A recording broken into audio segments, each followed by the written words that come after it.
Kayo talaga, ang kukulit ninyo. Bakit lagi nyo nalang kinukumpara si Yorme Isko Moreno at si Vico Soto?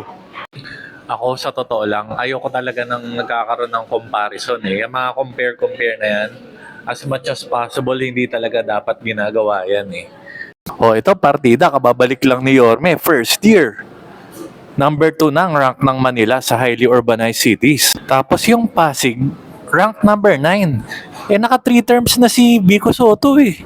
Siguro, ganun lang talaga. Ibang-iba talaga kapag yung namumuno, eh alam mong nakaranas ng hirap, di ba? Nanggaling talaga sa ibaba.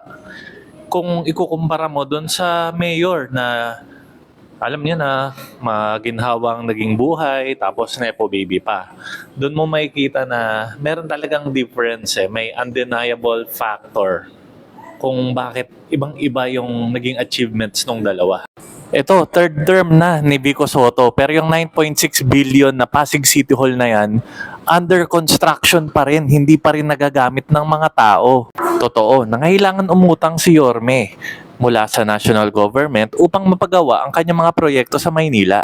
Pero, kita nyo naman, sa first 3 years pa lang to ni Yorme nagagamit at napapakinabangan na ang mga infrastructure na napagawa niya. Kasama na dyan ang mga condominium projects, mga ospital, at mga eskwelahan.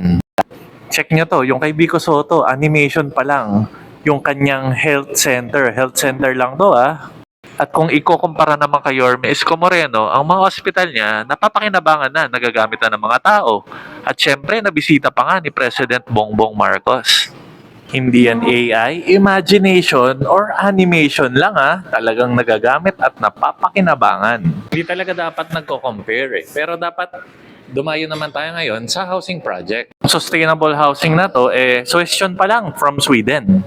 Ito, 2020 pa lang, nagsabi na si Vico Soto, si Mayor Vico Soto na hindi daw posible yun ngayon, yung project niya na pabahay. Pero, until now, 2026, nasaan na?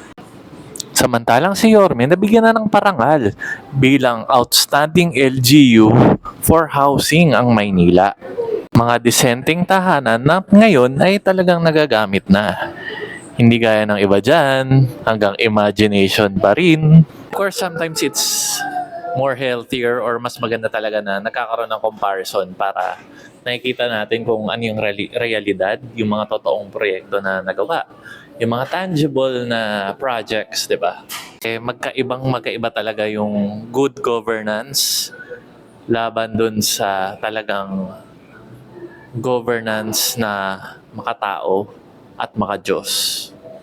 Yun yung mayor na talagang nakagawa ng mga bagay na makakatulong sa mga may hirap, yung talagang nararamdaman ng tao on a daily basis to Sa doon sa nagyayabang lang pero wala pang nagagawa, di ba? Puro imagination lang pero hindi nagagamit, hindi napapakinabangan ng ordinaryong tao.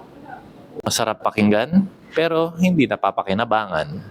Ba kayo sa mayor na nagkaroon ng interes sa gobyerno dahil na-inspire sa video game na SimCity? O dun ba kayo sa mayor na talaga nakaranas ng dugo, pawis, baho, libag, lahat ng hirap? Kaya yung pagbabago, yung pag-angat, talagang tinototoo.